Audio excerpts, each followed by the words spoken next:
everybody, it's Margaret at My Favorite Quilt Store, and I wanted to give you a little information about the Cosmic Poppy, how we pull the fabrics for our different kits, and what the kits look like. So I was going to give you a little background on it. So this was the original Poppy, Cosmic Poppy that I made, and I made it 20 years ago. And this pattern had been retired, and we started hanging this quilt up behind us when we were doing videos, and everyone kept going, oh man, we love that quilt. Oh man, we love that quilt. We make it. And I was like, no, the pattern's been discontinued. So hence I got in touch with the designer, and she resurrected the pattern just for us. And so we're the only one that carries the Cosmic Poppy. So it is a fun improvisational circle quilt that's easy to make. It's a lot of fun, and it's very forgiving, so it's great for the first-time beginner. I know that people get nervous about curves. We're going to show you how to sew these curves, what the blocks look like, and how to really work through this quilt easily and effectively. So first of all, she also gives you templates to cut your fabric out with. So this is the templates that you use when you cut out your fabrics. But we'll get to that in a step later. First of all, I wanted to give you an overview of how we choose the fabrics. So my favorite fabrics to make this with are batiks. And I like those because you can use either side of the fabrics. So to get this circular motion around the quilt, sometimes you'll need to use the inverse of it. So if you're using fabric that is printed, you're going to have to make some as a inverse of the pattern. So you'll need to do the pattern on the opposite side of the fabric to make the reverse. So that makes it a little bit more difficult, and then you've got to, if you find that you need a piece and you might not have the exact fabric you want, the great things about batiks is you just flip it over, and the back side almost always looks as good as the front side. And plus it gives you just then possibly a little look of variety amongst those. So we started out with the pink poppy, and that was our first one because we had the sample made. And so we did a selection of pink batiks, and we've also given a lot of small pieces and large pieces. So you need about a 12-inch piece. You can't really make this with 10-inch squares because it doesn't work. It's slightly too small for the largest pieces that you need for the corners and places. So 12 inches is really about the size that you need. And you need a nice variety of fabrics because that's what gives you the look of the different petals within the quilt, within the kit. So you can also achieve that through patterns, or you can achieve it through difference of color.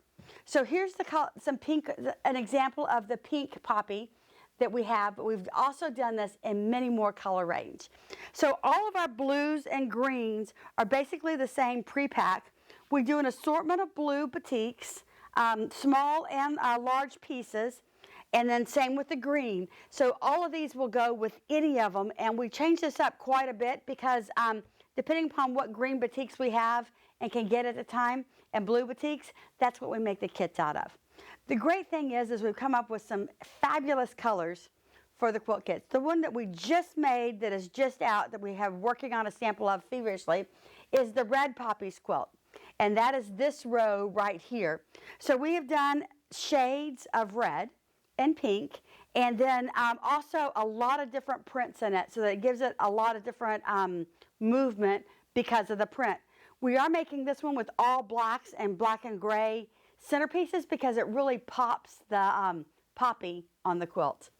So we also have done this beautiful purple Cosmic Poppy, and it's a set of all purple poppies. So on our site, there is at least one picture of the poppy that gave me the inspiration to make the quilt and the coloration that I wanted to use within the quilt. So this purple poppy really was a beautiful poppy that I found that I really did like a lot, that I've seen. So we used lots of shades of pinks, of purples in lights and darks to achieve that poppy. Now we did put a purple center in the middle of this one because that's what really made that poppy look the best, and it's a dark center. Then we've done some yellow and orange batiks. Again, this is a beautiful batik collection of yellows and orange. This is like a poppy field that you would see many different places out there in life. And then the last one we did was, because we wanted to bring it all together and bring it home, we did a Cosmic Poppy that has 5 different colors in it. And it has a pink, a yellow, 2 reds, an orange and a purple in it. So you get all of the different colors of the poppies all in one quilt. And it looks like a beautiful array of poppies in a field. And I just love this one too a lot. So we have changed and grown. We have all of these kits available under Cosmic Poppy. And we're going to have videos on how to make this happen easily and quickly so that you can achieve making this beautiful quilt yourself. Anyway, we hope that this has been informative and that you see that we have always used batik fabrics because you can use the back and the front. And I find that the tight weave is also very nice to work with on a batik. So hopefully you'll find your poppies that you love and get to sewing. Happy quilting!